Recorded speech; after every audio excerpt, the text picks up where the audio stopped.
आप सभी जानते हो हरियाणा के इलेक्शन कंप्लीट हो चुके हैं। बीजेपी की वहाँ पे गवर्नमेंट बन चुकी है। नायब सिंह सैनी वहाँ के चीफ मिनिस्टर हैं। अब नायब सिंह सैनी जी ने कैबिनेट का फॉर्मेशन भी कर दिया। 13 उसमें मिनिस्टर है और 11 उसमें जो है जिनको कैबिनेट मंत्री बनाया गया, 2 उसमें स्वतंत्र प्रभार उनको मिला हुआ है। तो इस हिसाब से वहाँ पे कैबिनेट का फॉर्मेशन हो चुका है, सब कुछ हो चुका है। अब नायब सिंह सैनी जो है वो फैसले लेने स्टार्ट कर दिया उन्होंने। तो फैसला उन्होंने सबसे पहला फैसला जो लिया उन्होंने कि सुप्रीम कोर्ट का एक फैसला आया था इसी साल, जिसमें सुप्रीम कोर्ट ने कहा था कि SC ST का वर्गीकरण किया जाएगा। मतलब SC ST में क्रीमी लेयर लागू की जाएगी, जिस तरह से OBC समाज में ऑलरेडी लागू हो रखी है। तो उसको लागू करने के लिए नायब सिंह सैनी की सरकार, हरियाणा सरकार, बीजेपी सरकार ने हामी भर दी है। अब हरियाणा में आपको SC ST में वर्गीकरण दिखेगा, मतलब क्रीमी लेयर लागू होते हुए आपको दिखता हुआ मिलेगा। तो कुछ ही टाइम में इसको इम्प्लीमेंट भी कर दिया जाएगा। तो क्या होता है क्रीमी लेयर और क्या इसका इम्पैक्ट होंगे, कौन इसको बेनिफिट मिलेगा, किसको नुकसान होगा।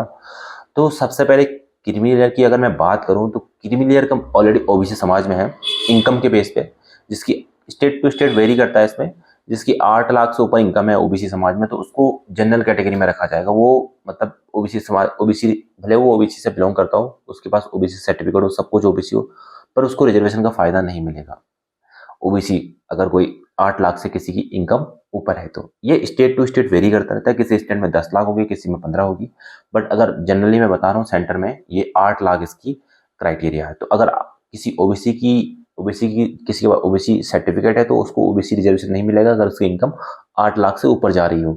तो इसी तरह से जो एक SC ST में भी क्या है कि इस 70-80 सालों से ST रिजर्वेशन मिलता आ रहा है उनको। लेकिन उसमें कुछ लोग ऐसे हैं जो अमीर लोग हैं, जिनको रिजर्वेशन को, जो शहरों में रह रहे हैं, जो रिजर्वेशन के बारे में जानते हैं, तो उनको IAS के कुछ लोग IAS बन जाते हैं, कुछ लोग IPS बन जाते हैं। उनको लड़के, उनके पूरे फैमिली जो है इस आरक्षण का बेनिफिट लेते रहते हैं। तो कुछ लोग तो इसको बार बार SC ST समाज का के कुछ लोग जो इस आरक्षण का बार बार फायदा उठाते रहते हैं। कुछ लोग इसको कभी फायदा उठा ही नहीं पाते, उनको आरक्षण के बारे में पता ही नहीं होता। तो गवर्नमेंट ने क्या किया कि ST ST में भी वर्गीकरण लागू किया जाएगा। और इससे क्या होगा कि जो लोग गरीब तबके के लोग हैं, जो गांव में रह रहे हैं, जिनको कभी आरक्षण के बारे में बहुत नॉलेज नहीं है और जिनको आरक्षण का कभी फायदा नहीं मिला है, तो उनको गवर्नमेंट आरक्षण देने का देगी जब क्रिमिनल लागू हो जाएगा। तो उनको इससे फायदा मिलेगा। नुकसान किसको होगा? जिसको बार बार ऑलरेडी मिल चुका है उनको नुकसान होगा। और सब उससे बड़ा नुकसान जो होगा वो होगा पॉलिटिकल पार्टीज का, जो कि पूरे के पूरे दलित बेस्ड पॉलिटिकल पार्टीज है। स्पेशली जैसे बहुजन समाजवादी पार्टी, मायावती, वो ऑलरेडी इस बात को अपोज कर रही है। कांग्रेस पार्टी, जिनको कि पूरा का पूरा दलित वोट जो है एकदम से एक तरफ इनकी तरफ जाता है। तो बीजेपी को दलित वोट बैंक कभी कभी मिलता है, कभी नहीं मिलता है, कहीं मिलता है, कहीं नहीं मिलता है, इस तरह से चलता रहता है। तो बीजेपी भी चाहती है कि दलितों में अगर फूट पड़ जाए, मतलब कुछ अमीर तबका गरीब तबके में डिवाइड हो जाए, तो जिस गरीब तबके को, जहाँ पे ज्यादा पॉपुलेशन रहती है, उनको अगर रिजर्वेशन क्रिमिनल लागू कर दिया जाएगा और उनको ज्यादा बेनिफिट होगा रिजर्वेशन का, तो वो कहीं ना कहीं बीजेपी की तरफ, बीजेपी का परमानेंट वोट बैंक बन जाएगा। तो बीजेपी इसमें वोट बैंक पॉलिटिक्स भी कर रही है। बट वोट बैंक पॉलिटिक्स, अगर कुछ अच्छा काम आप कर रहे हो तो उसमें वोट आपको मिल भी रहे हैं, तो ये तो अच्छी बात है ना। अच्छे काम करने के बदले ही तो वोट मिल रहा है, कोई बुरा काम तो कर नहीं रही है। तो इतना अच्छा क्रिमिनल लागू करना बहुत जरूरी है। उसका बदला अगर बीजेपी को बेनिफिट मिलता है तो कांग्रेस को भी ले लेना चाहिए बेनिफिट, पहले ही इसको लागू करके। तो डेफिनेटली जो है हरियाणा में इसकी शुरुआत हो चुकी है। इसके बाद उत्तर प्रदेश के जो केशव प्रसाद मौर्य जी हैं, जो उनके डिप्टी CM हैं, उन्होंने इसको अप्रिशिएट किया है। तो कहीं ना कहीं सिग्नल ये भी जा सकता है कि भाई उत्तर प्रदेश गवर्नमेंट जो है इसको लागू करने की दिशा में सोच रही होगी।